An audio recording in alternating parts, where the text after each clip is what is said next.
มีเจ้าหน้าที่คอมมิวนิสต์ลาวเข้ามาคอมเมนต์เขาบอกว่า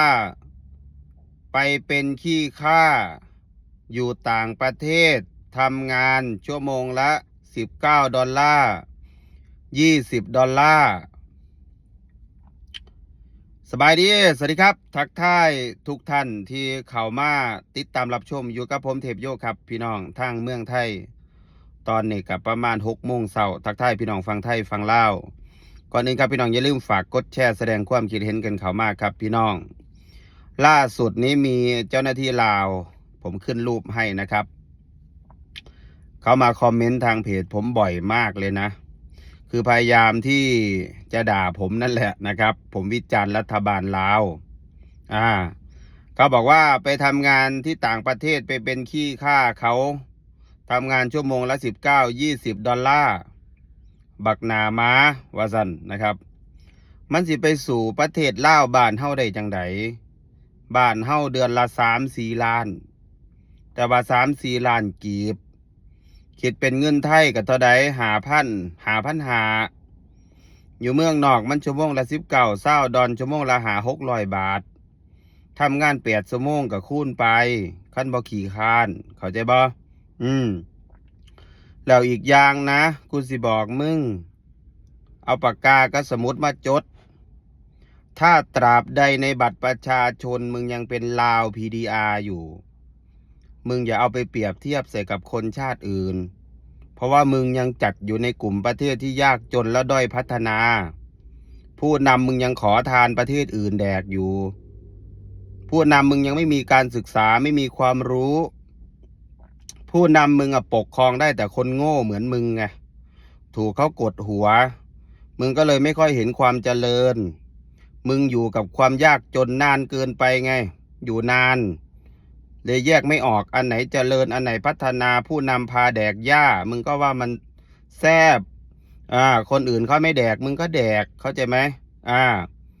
มึงไม่ต้องไปเปรียบเทียบใส่กับคนชาติอื่นหรอกในอาเซียนเนี่ยมึงก็ยังล้าหลังกว่าทุกประเทศในอาเซียนเพราะผู้นำมึงโง่ไงผู้นำมึงแต่ละตัวไม่มีความรู้ไม่มีการศึกษาแต่เสือกอยากเป็นผู้นำประเทศได้มาเป็นผู้นำไม่ใช่ความรู้ไม่ได้มาจากการเลือกตั้งแบบเสรีประชาธิปไตยผู้นำมึงแต่ละตัวมาจากการปฏิวัติยึดอำนาจล้มล้างสถาบันกษัตริย์ตัวเอง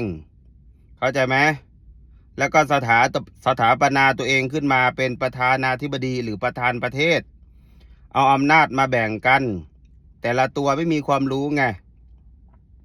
จากนั้นมา50 ปีมันก็เลยไม่เจริญไงครับเพราะผู้นำแต่ละตัวในลาวไม่มีคนไหนจบฝ่ายบริหารมันก็เลยไม่รู้ธุรกิจมันก็เลยไม่รู้ว่าเศรษฐกิจเป็นยังไงแก้ยังไง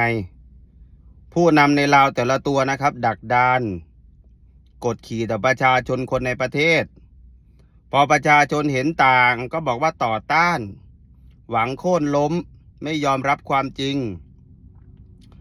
พอประชาชนออกมาวิพากษ์วิจารณ์ก็บอกว่ามีคนอยู่เบื้องหลัง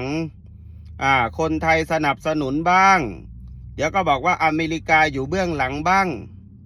อันนี้เขาเรียกว่าไม่ยอมรับความคิดของประชาชนดูถูกความคิดประชาชนอยู่ในประเทศลาวเขาคงคิดว่าประชาชน7-8 ล้านคนนี่โง่ผู้นำฉลาดอยู่ฝ่ายเดียวลองให้เขาออกมาวิจารณ์แบบเต็มที่สิครับแก้กฎหมายที่ล่ะในประเทศลาวแบบเสรีพี่จ้ะลองเบิงสิว่ามีคนหลายสำใดออกมาวิจารณ์ผู้น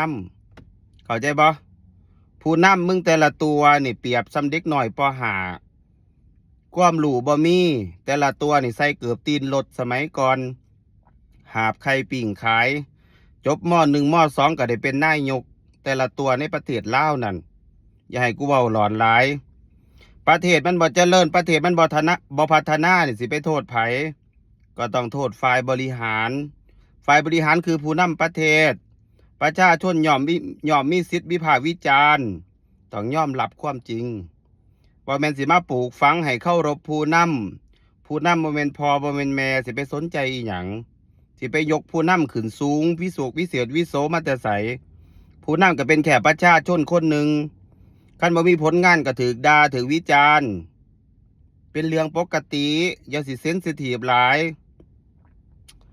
เห็นคนลาวออกมาวิพากษ์วิจารณ์การเมืองตื่นเต้นกันบักนี่คิดต่อต้านรัฐบาลบักนี่สิถูกจับถูกอุ้มหายสำหรับพวกมึงน่ะแมนเพราะว่าพวกมึงบ่เคยมีสิทธิเสรีภาพแต่สำหรับกูนี่การวิพากษ์วิจารณ์ผู้นำด่าผู้นำวิจารณ์ผู้นำเล่าเป็นเรื่องปกติกินข้าวแซ่บนอนหลับคือเก่าบ่ได้ตื่นเต้นอีหยังบ่คือพวกมึงได้มันคนละอย่างกันออกนอกประเทศเด้อข้าสั่งกเสพข้อมูลในต่างประเทศแน่อย่าสิฟังแต่เสียงบักซ้อนไส้บักข้ามไตบักท่องรุ่นซุ่มนั่นบ่เป็นตาสีแตกเสื้อกูนี่ทุกคนฝากกดแชร์น้ำเด้อพี่น้องทั้งฟังไทยฟังลาวฝากติดตามช่อง YouTube ด้วยนะครับสวัสดีครับสบายดี